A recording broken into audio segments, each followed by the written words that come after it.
Hello dear students, maths पर गणितीय अध्ययनशाला की आज कोऑर्डिनेट ज्योमेट्री की अंतिम क्लास में आपका स्वागत है। आज हम पिछले पार्ट को आगे बढ़ाते हुए जो भी महत्वपूर्ण क्वेश्चन रहने वाले हैं परीक्षा की दृष्टि से बात करें तो उन सभी को हल करने वाले हैं। तो शुरू करते हैं आज की क्लास। देखते हैं आज का पहला प्रश्न। सिद्ध कीजिए कि समकोण त्रिभुज एओबी आपको दे रखा है कि कर्ण का मध्य बिंदु जो सी है त्रिभुज के शीर्षों ओ, ए और बी से बराबर दूरी पर स्थित है। ये प्रश्न हमें हल करना है, सिद्ध करना है कि किस प्रकार से ये होगा। सबसे पहले हम इसके लिए डायग्राम बनाते हैं। हमें दिया गया है त्रिभुज एओबी, तो हमने एओबी त्रिभुज बना लिया। फिर उसने कहा है इसका जो कर्ण है ए बी उसका मध्य बिंदु है सी। ठीक है, अब देखिए मैंने सी के कोऑर्डिनेट्स क्या ले लिए, निर्देशांक क्या ले लिए, ए बी। क्या ले लिए, ए बी। अगर ये मध्य बिंदु पर स्थित है और यहाँ एक्स के निर्देशांक क्या है, ए है, और y के निर्देशांक यहां पर क्या हो गया, b हो गया। तो हम बात करें, उसने ये भी तो कहा है कि वो उसका मध्य बिंदु है, यानी जब आगे जाकर वो y x पर मिलेगा तो यहाँ b है तो यहाँ क्या हो जाएगा 2b, और यहाँ a है तो यहाँ क्या हो जाएगा 2a। इसलिए हमने इसके कोऑर्डिनेट्स लिख लिए हैं। c के कोऑर्डिनेट माना a b है तो ये क्या हो जाएगा, अब देखिए y x पर आ गया तो यहाँ पर x का मान तो क्या हो गया 0 है और y का मान 2b है। और x पे बात करें इस बिंदु a की x पर, तो यहाँ पे x का मान तो कुछ है 2a हो गया और y के लिए ये मान कितना हो जाएगा 0। तो हमें करना क्या है, यहां बिंदु c के निर्देशांक हमने क्या माने हैं ए बी, तब ए के निर्देशांक क्या हो गए 0, 2a और 0, और b के निर्देशांक क्या हो जाएंगे 0 और 2b।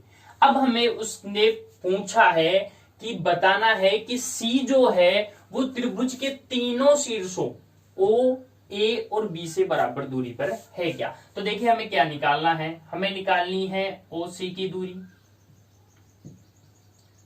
फिर हमें निकालनी है ए सी की दूरी, और फिर हमें निकालनी है बी सी की दूरी। अगर ये हम निकाल लेते हैं और तीनों में ही मान बराबर आ जाते हैं तो हम कह सकते हैं कि ओ ए बी बिंदु सी से बराबर दूरी पर स्थित है। ठीक है, तो सबसे पहले हम ओसी निकाल लेते हैं। अब देखिए डायरेक्ट हम इसको हल करते हैं, x2 माइनस x1 कोष्टक बंद प्लस y2 माइनस y1। अब देखिए हम निकाल रहे हैं ओसी के लिए। अब ओ के निर्देशांक हम जानते हैं, ये मध्य बिंदु है तो इसके निर्देशांक होते हैं 0 और 0। तो यहां से क्या हो जाएगा a माइनस 0 का स्क्वायर प्लस बी माइनस 0 का स्क्वायर।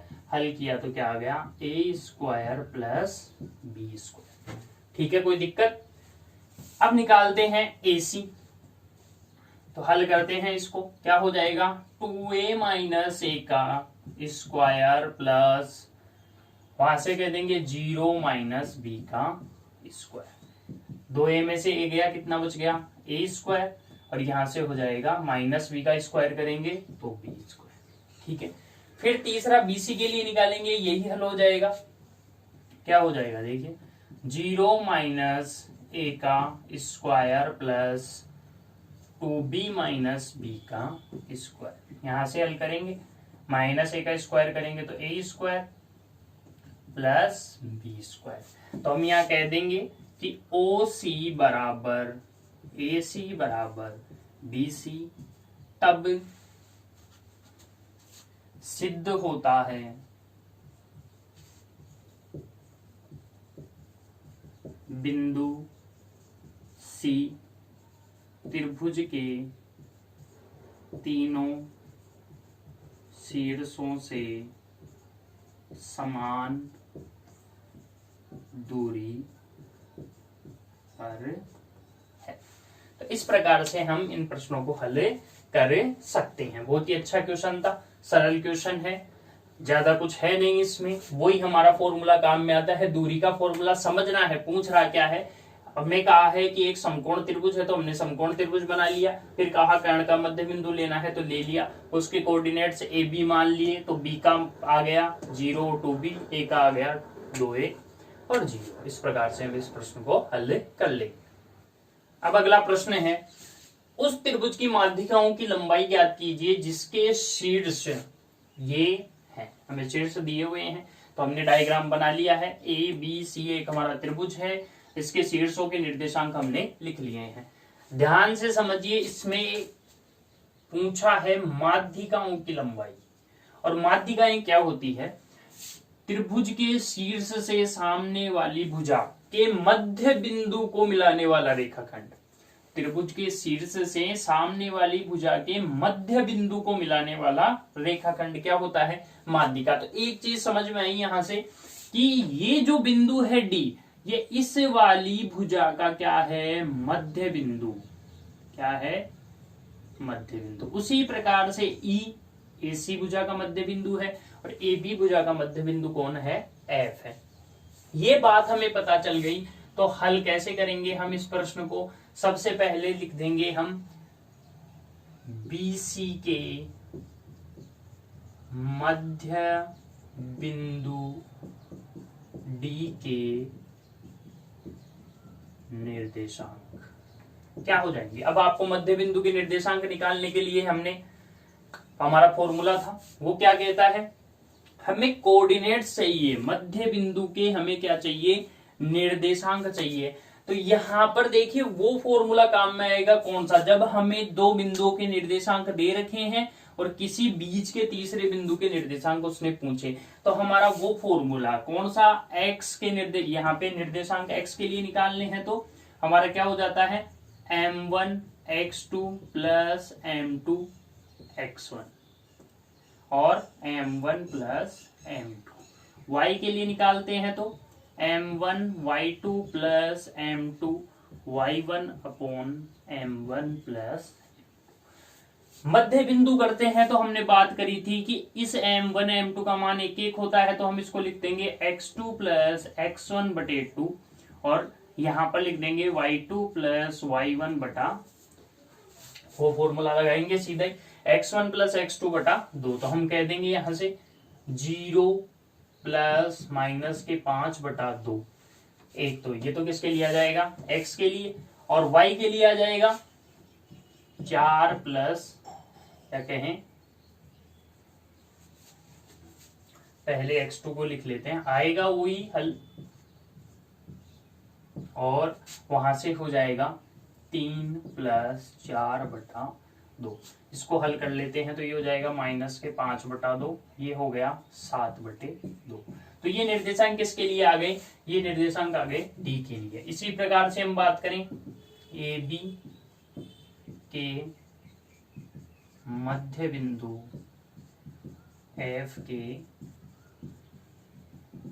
निर्देशांक, इस बिंदु का निकालना है तो हम क्या कर देंगे 0 प्लस 1 बटा 2, और दूसरे y के लिए निकालेंगे तो 4 प्लस लगाना था, माइनस का दे रखा है बटे 2, यहां से हो गया 1 बटा 2, 4 में से 1 गया, कितने बच गए 3, तो 3 बटे 2।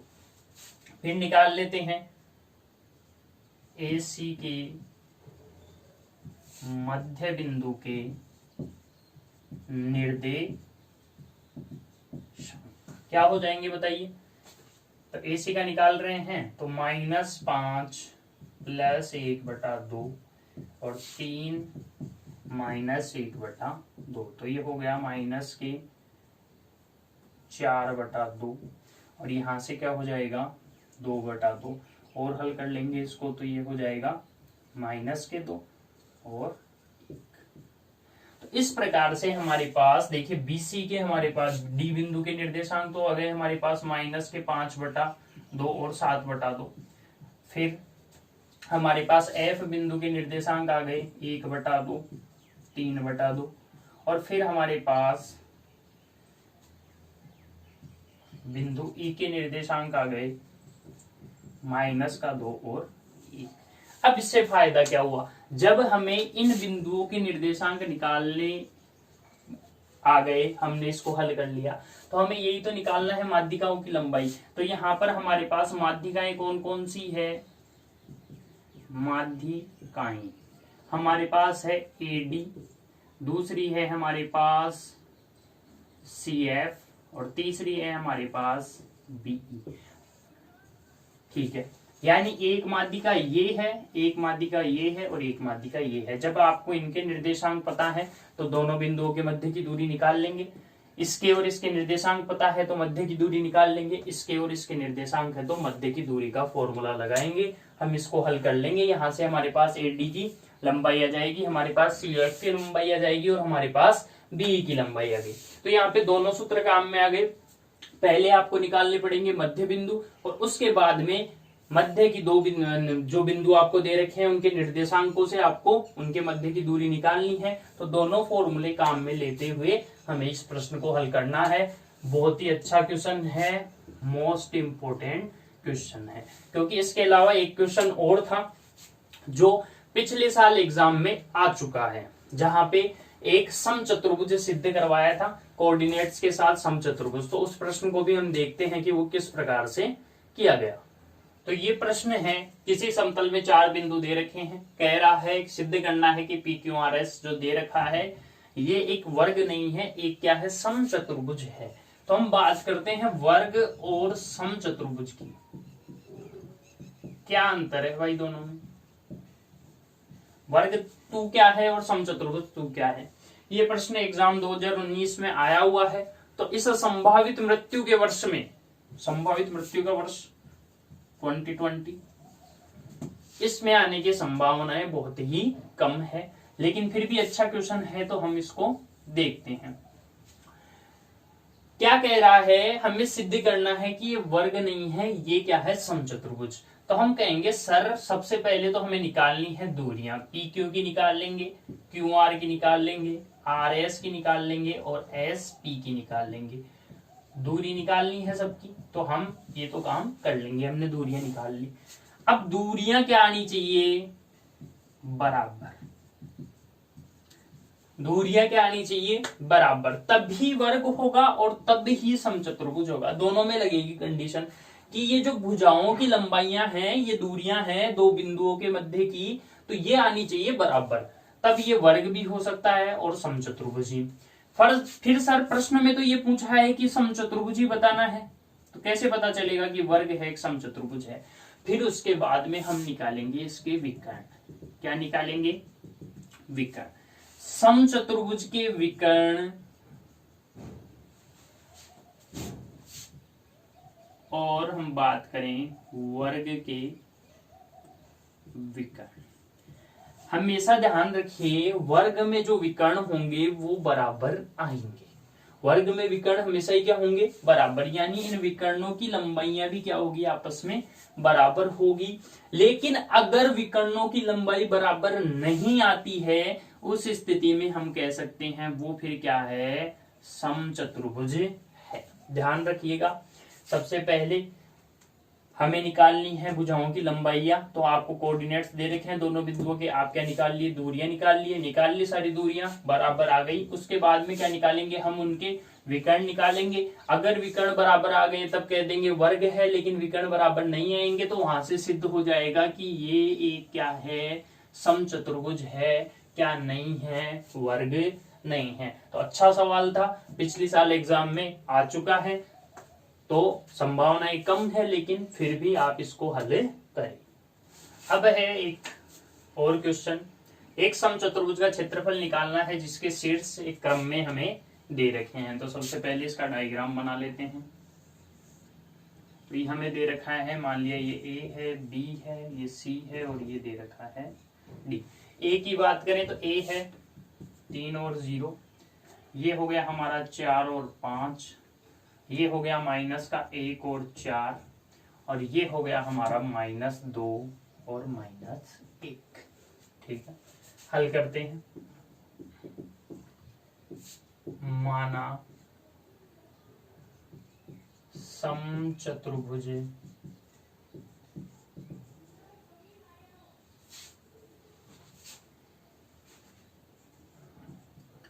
के बिंदु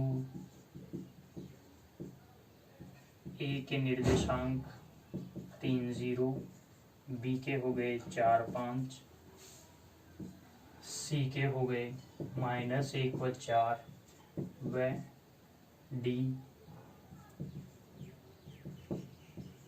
ये बिंदु हैं। समचतुर्भुज के बिंदु ए ये है, बिंदु बी ये हो गया, बिंदु सी ये है और बिंदु डी ये है। हमने इनको नाम दे दिए, प्रश्न में नहीं दिया था तो अपने हिसाब से हम कुछ भी नाम दे सकते हैं। अब हमें निकालना है इसका क्षेत्रफल। ध्यान रखिए, जो समचतुर्भुज होता है उसका क्षेत्रफल अगर आपको पूछ ले, उसका एरिया आपको पूछ ले, तो आप क्या कीजिए, 1/2 गुणा उसके विकर्णों का गुणनफल, विकर्णों का गुणनफल। तो यहां से सूत्र से पता चलता है कि हमें क्या करना है, विकर्ण निकालने हैं। क्या निकालने हैं, विकर्ण। तो हम निकालते हैं सबसे पहले एक बार एसी विकर्ण निकाल लेते हैं, एक बार बीसी। तो एसी की लंबाई कहां से निकाल लेंगे, दूरी का सूत्र लगा देंगे।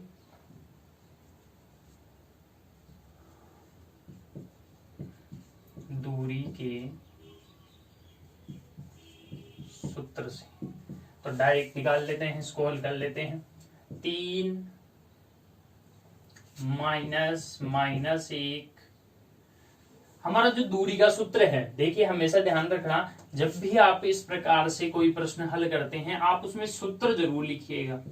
हम यहाँ पे किसी प्रश्न में अगर सूत्र नहीं लिख रहे हैं, इसका मतलब ये नहीं है कि एग्जाम में आने वाले क्वेश्चन में आपको सूत्र नहीं लिखना है। वहां पे आपको फॉर्मूला जरूर लगाना है, √x2 - x1 का whole square plus y2 - y1 का होल स्क्वायर, ये आपको लिखना है। तो आप ऐसा नहीं कि आप इसको छोड़ दें, आप इसको लिखें, उसके बाद में ही आप क्या करें, हल। तो हम लिखते हैं, तो यहां से हम मान लेते हैं, इसको मान लिया हमने कि ये हो गया हमारा x2 y2, ये हो जाएगा हमारा x1 y1। तो हल क्या हो जाएगा, देखिए इसके लिए √ लगा देंगे। अब सबसे पहले हमें निकालना है x2, तो 3 -1 का होल स्क्वायर प्लस फिर क्या हो जाएगा 0 - 4 का होल स्क्वायर। हल करेंगे 3, अब देखो माइनस माइनस क्या हो जाएगा प्लस, तो 4 का स्क्वायर क्या हो गया 16, और यहां से बात करें तो ये भी क्या हो जाएगा 4 चौक 16, तो ये आ गया हमारा 32। क्या आ गया 32। और 32 का जब √ हम निकालते हैं तो देखिए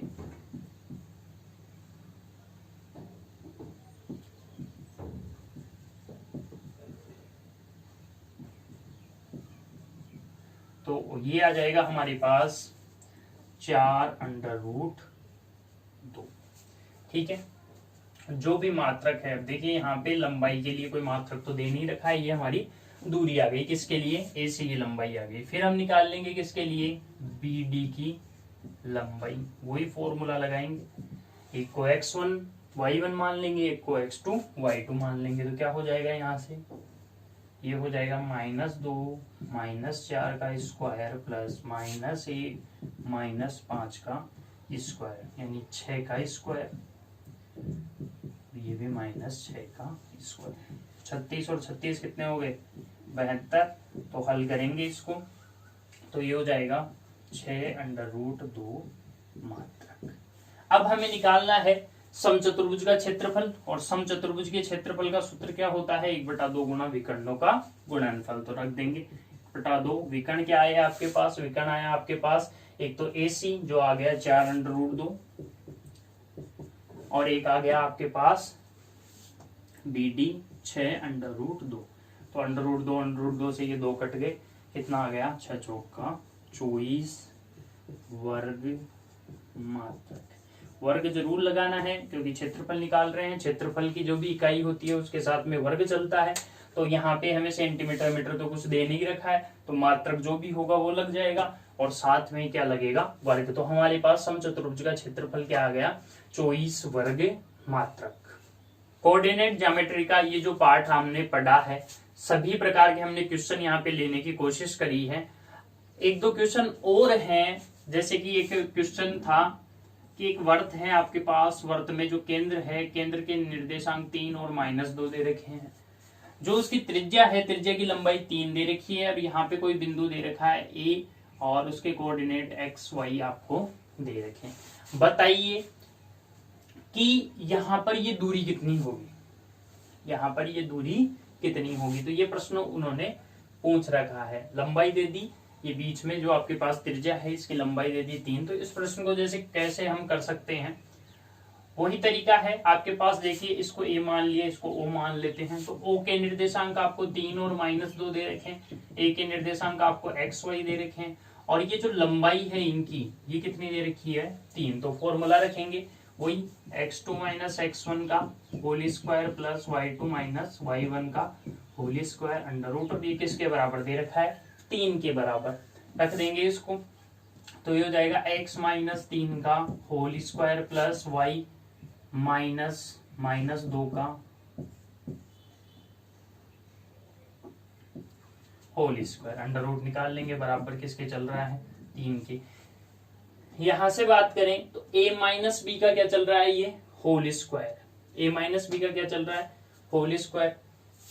दोनों पक्षों का वर्ग कर लेते हैं, यहाँ पर दोनों पक्षों का वर्ग करने पर वर्ग कर देंगे तो क्या हो जाएगा, एक तो अंडर रूट हट जाएगा और इधर क्या हो जाएंगे 9 हो जाएंगे। यहाँ पर बात करें a - b का होल स्क्वायर तो क्या हल होता है x का स्क्वायर प्लस यहाँ पे b का भी स्क्वायर हो जाएगा तो 9 हो जाएगा, और क्या हो जाएगा 3 दूनी 6x किसके माइनस के।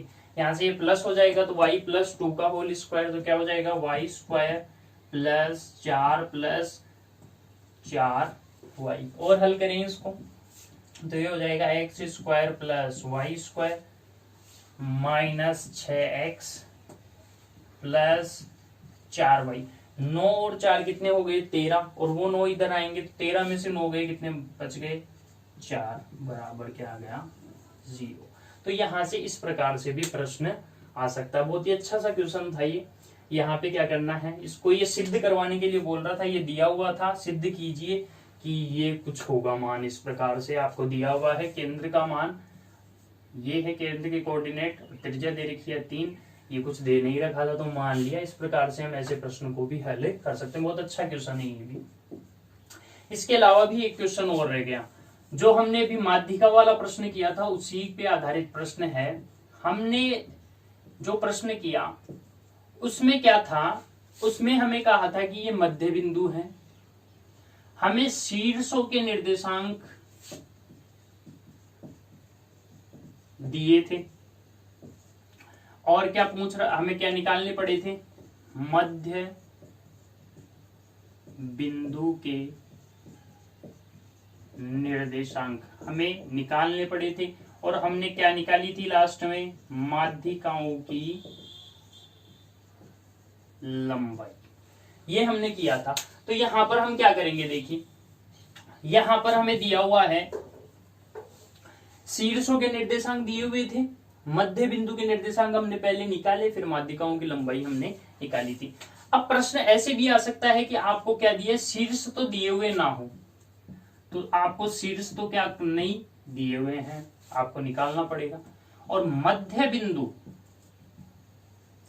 जो मध्य बिंदु हैं वो आपको दिए हुए हैं, ठीक है। तो उस स्थिति में प्रश्न को कैसे हल करेंगे, तो उसके लिए हम ये कर लेंगे, मान लीजिए ये भी आपको नहीं दिया गया, ये भी नहीं दिया गया, तो हम ये तो जानते हैं कि इन दोनों का मध्य बिंदु जब हम निकालेंगे, इन दोनों का मध्य बिंदु जब निकालेंगे तो वो हमें ये प्राप्त होगा। मान लिया यहाँ पे जैसे 2 और 3 दिया हुआ है, क्या दिया हुआ है मध्य बिंदु का निर्देशांक 2 और 3। तो हम इस प्रश्न को कैसे करेंगे, ये मान लिया हमारे पास x1 y1 है, ये हमारे पास क्या है x2 y2 है, तो हम इसके लिए कह देंगे कि ये क्या हो जाएगा x2 प्लस x1 बटा 2 किसके बराबर 2 के बराबर, और y2 प्लस y1 बटा 2 किसके बराबर 3 के बराबर। यही तो बात है।